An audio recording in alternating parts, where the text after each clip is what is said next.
saya tidak menanyakan apa kabar Anda, tapi saya mendoakan supaya Anda tetap sehat, gitu ya, Bung Rocky. Nanti diprotes lagi kalau saya tanya apa kabarnya. Ya, yang kita mesti tanya apa kabar kabinet, karena kelihatannya nggak ada isu lagi di kabinet tuh. Selain menghimbau supaya jangan keluar rumah, macam-macam lah hal yang sebetulnya orang udah nggak peduli juga tuh, karena semua yang keluar dari kabinet itu bukan kabar, tapi perintah yang nggak ada gunanya. Tapi ini dari Wakil Gubernur DKI Jakarta. Saya kira ini kabar karena dia menyatakan bahwa Pemprov DKI siap menambah 22.000 tempat tidur untuk menampung pasien COVID ini. Jadi artinya sebenarnya ini pasti berdasarkan kalkulasi kesehatan ada peningkatan yang cukup signifikan gitu ya, Bung Rocky. Terus Kapolda juga udah merintahkan nggak ada lagi itu anak-anak muda nongkrong malam hari. Karena datanya kata Kapolda ini justru yang terkena Omikron itu kebanyakan anak-anak muda gitu, Bung Rocky.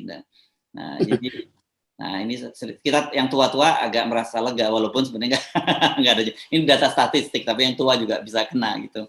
Dan yang menarik yang menarik ini adalah ada imbauan nih dari dokter. Ini namanya Dokter Tompi. Saya tahu dia bukan dokter bukan dokter paru, dokter bedah kosmetik ya, setahu saya dia ini menghimbau agar jangan pada nongkrong iseng dulu deh, kecuali sangat perlu, itu pun super ketat gitu kata Tompi kemarin tuh. Dia bilang bahwa ini Omikron nyebelin, orang sakit banyak nggak bergejala tapi sangat menularkan. Nah itu yang dia sebut. Nah yang lucu itu adalah komentar dari para netizen, Bung Rocky. Ada yang netizen kemudian nanya ke dia, nah itu yang banyak yang pada keluyuran itu kan para pejabat. Nah, jawaban Dr. Tompi inilah yang kemudian jadi bikin heboh. Kenapa? Karena dia bilang begini, yang blow on nggak usah ditiru deh. Nah, netizen langsung mengirim video ketika Pak Jokowi membagi-bagi lempar-lempar hadiah di Sumatera Utara. Nah, inilah dari situ heboh. Kemudian jadi hari nanya, ini maksudnya yang blow on siapa nih? Kalau gitu udah blow on, kok didukung gitu-gitu. Nah, orang asosiasinya ke Pak Jokowi. Karena apa? Karena Tompi ini kan dia die-hard-nya Pak Jokowi kan. Oh. Ya selalu ada kecerdasan netizen untuk mengintai logika dungu kan. Jadi ya udah dapat aja tuh, dan itu konsekuensinya kalau kita legah dalam memberi komentar, maka jangan dihalangi orang juga mencari cara untuk membalas itu kan.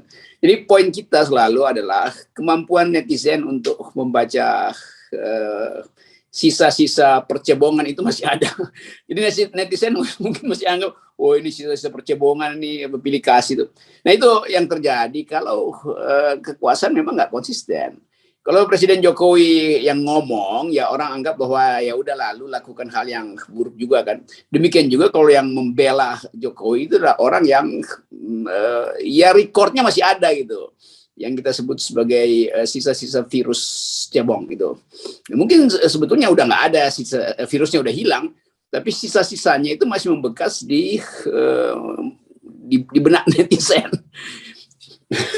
Coba supaya kita supaya faktual kita ngomongnya, kita lihat dulu ya ini bagaimana Twitter dari Tompi diserbu oleh netizen yang lainnya. Ini kita tonton sebentar nih, Bung Rocky.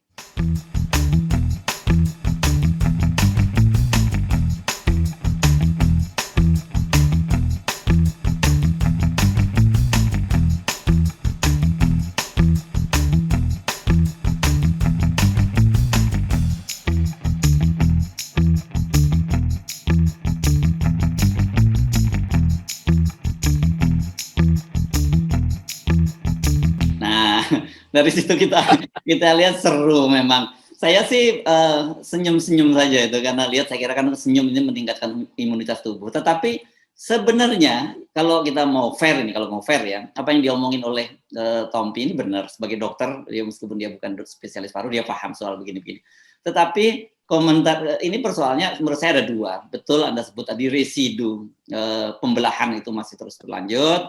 Yang kedua ya memang benar nggak ada salah mereka. Kenapa? Karena para pemimpinnya tidak memberikan contoh. Pak Jokowi masih belusukan, Pak Luhut juga masih kemana-mana, padahal Pak Luhut sendiri udah mengingatkan bahwa orang yang di atas 60 tahun sampai sebulan ke depan jangan keluar rumah.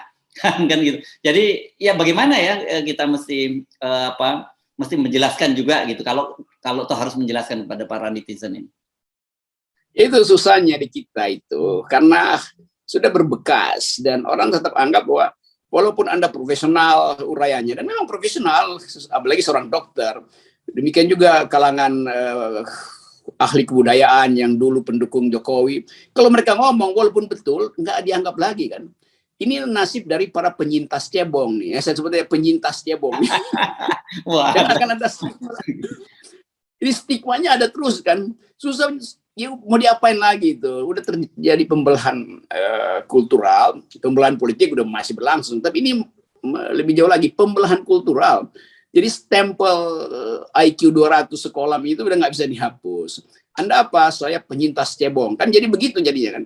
Jadi keadaan ini yang mestinya kita perbaiki. Nah, dalam upaya memperbaiki itu, harusnya ada semacam public address, ucapan dari para pejabat yang menenangkan itu.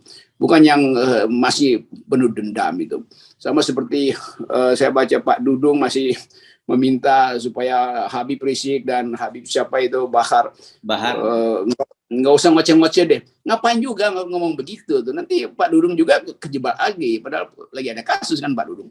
Jadi kalau kita mau lenyapkan stigma-stigma ini, sebaiknya angkat pembicaraan itu ke tingkat yang lebih bermutu. Jangan masuk lagi di situ terus-menerus. Terutama para pejabat negara tuh yang bereaksi cepat. Nanti juga akan ada pejabat yang berupaya untuk menutupi isu dengan ya tiba-tiba aja ada headline baru yang sebetulnya nggak ada urusannya dengan isu-isu Omikron ini kan. Jadi sekali lagi kita tahu bahwa ini masyarakat kita sedang menunggu kecelakaan. Karena dianggap bahwa dengan kecelakaan justru kita bisa perbaiki bangsa ini. Saya bukan atau FNN tidak menginginkan ada kecelakaan, tetapi publik merasa hanya itu caranya supaya kita betul-betul berubah. Kecelakaan maksudnya percepatan perubahan politik. Ya. Makanya sejak awal kita kemarin selalu menyatakan kita mesti coba proporsional dalam melihat persoalan. Jadi kalau toh katakanlah kita sahabat kita sendiri, ataupun kalau memang salah kita akan mesti menyatakan salah gitu. Kita tidak akan mencari alasan-alasan pembenar gitu.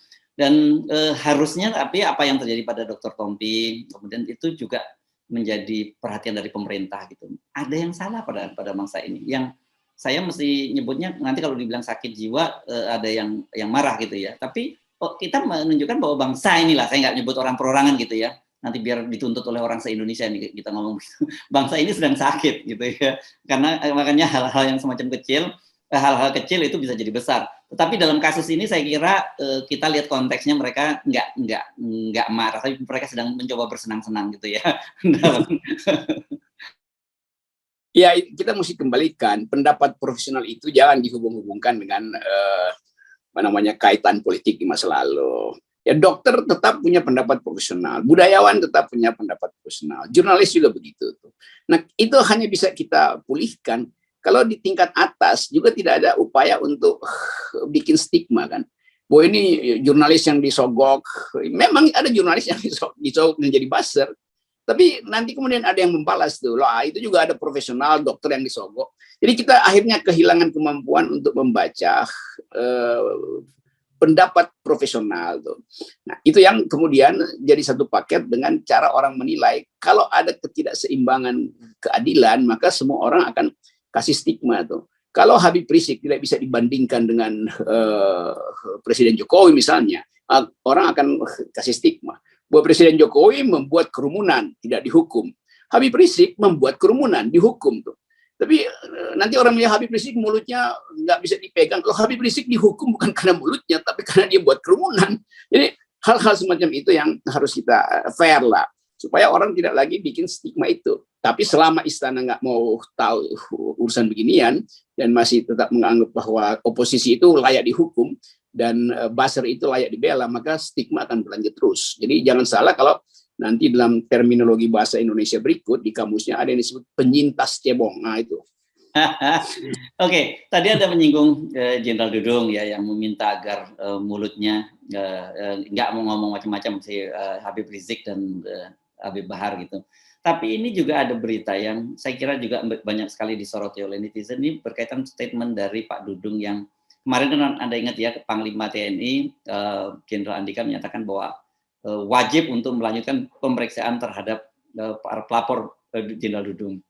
Memang laporannya tertulis dan kemudian akan dipanggil Puspom. Nah, ini Pak Dudung bilang bahwa saya sudah minta agar para pelapor itu diperiksa laporannya seperti apa, dan saya minta mereka difoto satu persatu wajahnya. Nah, supaya kita tahu siapa mereka ini.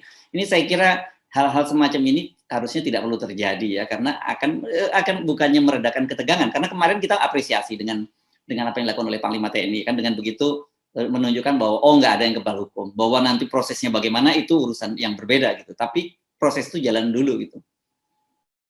Ya, bagaimanapun seseorang yang dimasukkan dalam proses peradilan, dia harus taat pada aturan peradilannya. Jadi jangan berkomentar. Apalagi kedudukan Pak Dudung itu adalah KSAD, dan apa yang dia ucapkan itu bisa jadi perintah sebetulnya. Foto. Walaupun mungkin dia bercanda, ya foto aja kalau mau. Tapi itu artinya kan ngancam tuh. Di foto artinya supaya kita tahu. Lalu semua orang juga tahu siapa yang melapor. Dan itu kan terbuka laporan itu. Jadi sekali lagi, etik di dalam kemiliteran yang disebut sebagai disiplin. Disiplin itu kata dasarnya disciple. Disciple artinya tunduk sebagai murid. Jadi itu yang nggak dipraktekkan sebetulnya. Kalau kita mau jadi disciple, jadi atas kita udah bilang oke, itu diproses. Yang memberi perintah itu adalah guru. Guru itu namanya Panglima. Disciple-nya adalah KSAD itu. Maka disiplinkan muridmu. Jadi kira-kira begitu perintah itu kan. Nah, jangan ngeyel. Ya udah bilang aja, oke, saya sebagai warga negara sekaligus atau apalagi sebagai KSAD akan ikuti prosedur pemeriksaan tata cara militer tuh di Puspom. Ya udah. Jadi mestinya dorong Puspom untuk saya akan datang dan supaya itu dibuka sebagai masalah etis atau masalah pidana. Jadi bukan dengan denial sebetulnya tuh, berupaya untuk ini kan mau menyelewengkan isu tuh. Nanti orang merasa kenapa mesti difoto ya? Apa gunanya? Emang kalau difoto lalu Puspomnya berhenti prosesnya tuh. Jadi sekali lagi kita hormati pikiran Pak Panglima, dan kita ingin ingatkan dengan cara yang baik-baik kepada Pak Dudung supaya ya ikuti aja prosesnya, itu hal yang biasa itu. Sama seperti mereka yang juga diperiksa secara etis oleh lembaga lain juga ikuti aja. Jadi untuk sementara tinggalkan dulu hierarki kepangkatan, karena proses hukum akan terganggu kalau ada semacam perintah yang sifatnya komando itu, atau yang bisa ditafsirkan sebagai komando. Ini kan kerumitan semacam ini yang kemarin kita sempat bicarakan dan saya sampaikan ya. Memang betul kalau di dalam militer itu ada istilahnya ankum atau atasan yang menghukum. Dalam hal ini saya kira kalau ankumnya Kepala Staf Angkatan Darat itu walaupun pangkatnya sama-sama jenderal, secara hierarki di atasnya adalah Panglima TNI kan gitu. Tetapi ketika kemudian Puspom TNI AD itu kan memang secara hierarkis di bawah Pak Dudung sebagai Kepala Staf Angkatan Darat, pangkatnya bintang 3. Malah saya kalau nggak salah Puspom mestinya diambil oleh Puspom TNI TNI, tapi TNI ini malah pangkatnya lebih rendah. Ini memang agak bingung juga saya. Kalau nggak salah bintang 2 itu Puspom TNI. Jadi secara hierarki memang agak membingungkan, dan tentu menjadikan pertanyaan bagaimana caranya ya melakukan hal semacam itu di kalangan TNI yang hierarkinya begitu ketat, Pak Di. Memang ini kasus yang kadang-kala nggak diduga, karena biasanya yang melanggar itu yang bawahan itu kan. Tapi ini KSAD-nya sendiri yang dilaporkan, dan di dalam tradisi militer dunia itu jarang terjadi sebetulnya. Karena kedudukan sebagai kepala staf justru adalah membina. Nah, sekarang dia dilaporkan. Memang teriris juga integritas Pak Dudung karena merasa kok saya yang paling tinggi tapi saya yang dilaporkan. Jadi ini kasus yang ya kita belajar juga bahwa sangat potensial seseorang itu karena keterbukaan informasi, demokrasi itu udah jalan, jadi dilaporkan juga.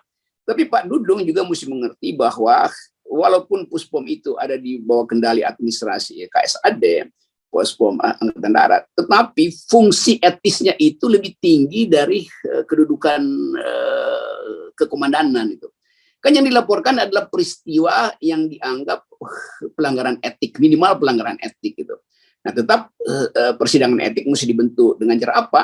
Ya mungkin ditingkatkan statusnya dengan satu komisi khusus, lintas matra segala macam. Itu mudah secara teknis. Atau mengundang pakar dari luar gampang aja kan. tahu dikasih kedudukan tituler sementara. Jadi itu nggak ada soal. Yang jadi masalah akan dicatat dalam sejarah bahwa seorang KSAD pun pernah dilaporkan oleh masyarakat. Itu pertanda masyarakat sadar hukum. Masyarakat ingin agar supaya ya kalau Anda KSAD artinya Anda pejabat negara. Karena Anda pejabat negara, kami sebagai masyarakat, sebagai warga negara merasa ada yang nggak benar. Nah itu sebetulnya tanda bahwa demokrasi kita jalan. Jadi biarkan aja, nggak usah difoto-foto, karena demokrasi itu terbuka. Jadi kalau nggak difoto pun nanti pers juga akan foto kok. Ngapain harus ada perintah itu? Ya, ini makanya kemudian saya pernah mendengar seorang yang menyebutkan bahwa equality before the law itu adalah sebenarnya cuma mitos saja dalam realitasnya, apalagi dalam negara seperti kita yang disebut pseudo demokrasi seperti sekarang ini. Itu pseudo demokrasi berlaku pada kasus yang lebih tinggi lagi. Ya. Nanti Pak Dudung juga bisa bilang ada yang lebih tinggi dari saya loh. Siapa yang mau periksa dia? Itu presiden. Kenapa? Karena presiden melakukan tindakan yang persis seperti Habib Rizik. Itu mengumpulkan orang tuh. Habib Rizik bikin maulid segala macam di Bui. Presiden Jokowi udah berkali-kali bikin kerumunan nggak di Bui itu. Ini yang disebut tadi pseudo demokrasi dan equality before the law itu tidak dipahami justru oleh mereka yang ada di atas, yang di pundak mereka dibebankan keadilan. Presiden itu dibebankan untuk menyetarakan akses terhadap hukum itu. Nah dia sendiri lakukan hal yang melanggar hukum kan. Tapi para pembela bilang ya itu karena antusias. Loh, Habib Rizik juga karena antusias orang datang diundang kan sama aja kan. Jadi itu soalnya tuh. Apalagi kalau disebut ya Habib Rizik mengundang. Lo justru karena mengundang maka ada prosedur untuk pembatasan dengan cara bagi masker waktu itu. Presiden Jokowi bukan dia mengundang, dia justru minta diundang. Itu lebih berbahaya lagi kan. Minta diundang di dalam kerumunan. Itu kan logikanya. Kalau nggak ada kerumunan, mana mau presiden datang. Jadi presiden pasti minta diundang untuk masuk dalam kerumunan supaya jadi headlines. Itu. Oke, Bung Rocky, tapi soal kerumunan ini ya, kemarin pasti Anda masih ingat ya, karena saya menantang Anda untuk bertaruh soal Anda tidak soal Pak Jokowi yang tidak akan keluar dari istana selama 2 pekan. Ini kan janjinya begitu, walaupun perintah dari Pak Luhut itu 1 bulan. Dan ini sudah dimulai, beliau setidaknya sudah mulai membuktikan. Besok itu kan akan ada hari peringatan pers nasional di Kendari, tanggal 9. Ini bersama sebenarnya itu ulang tahunnya PWI, tapi kemudian dipilih sebagai hari pers nasional. Dijadwalkan Pak Jokowi harusnya hadir di situ. Tapi kemudian sudah diputuskan Pak Jokowi tidak hadir. Nah, beliau sudah membuktikan setidaknya sampai besok lah gitu. Tantangannya buat Anda nih sekarang, dibalikin pada Anda. Iya kan, kita tahu bahwa pers itu sangat mungkin juga ada semacam komunike yang kritis nanti tuh. Dan mungkin Pak Jokowi udah dapat bocoran, jadi dia nggak mau dengar kan. Bisa aja nanti seperti biasa itu, juga beberapa tahun lalu kan hal yang sama terjadi.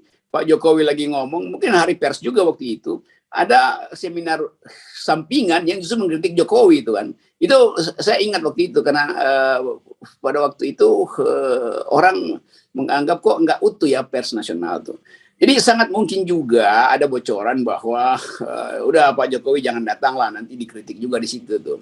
Ini dugaan aja, karena kita selalu harus punya kemampuan membuat hipotesis tentang hal-hal yang sebetulnya tidak masuk akal.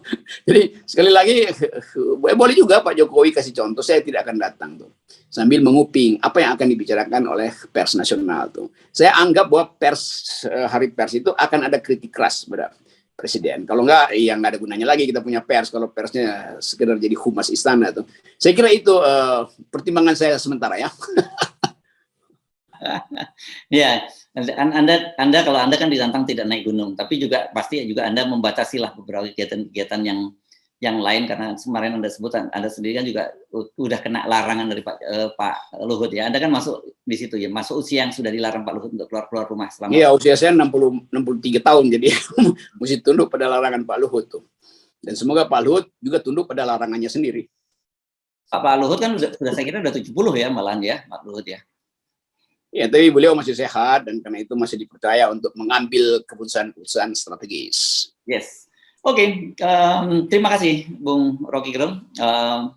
selamat selamat menikmati hari-hari di rumah, karena saya kira dalam beberapa pekan ke depan ini kita mesti tanpa diminta pun oleh pemerintah, kita harus mulai tahu diri, kita membatasi diri karena penularan Omikron memang luar biasa besar. Dan sekarang ini yang menarik itu hampir dipastikan begitu satu orang di rumah itu kena, semua rumah itu akan terkena langsung. Itu ciri khas dari Omikron yang berbeda dengan COVID sebelumnya. Ya, itu yang kita baca sebagai hasil riset.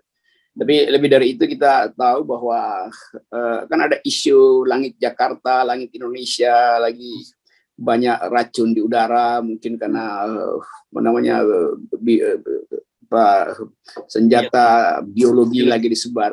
Semua itu juga bikin orang merasa panik tuh. Dan mesti ada keterangan dari pemerintah. Ya. Ada banyak video beredar itu namanya trail, chemical trail apa segala macam itu. Itu mesti diterangkan karena memang orang lihat tuh kok ini cuacanya buruk betul seminggu ini. Nah, sekali lagi keterbukaan informasi itu membuat kita lebih tahan terhadap Omikron. Ya. Oke, terima kasih Bung Rocky, dan selalu kita mesti mengingatkan salam 0%. 0%. Ya. Ini O ya, bukan ini 0, bukan O, bukan Omikron, bukan salam Omikron. Okay. Salam 0%. Oke. Bye.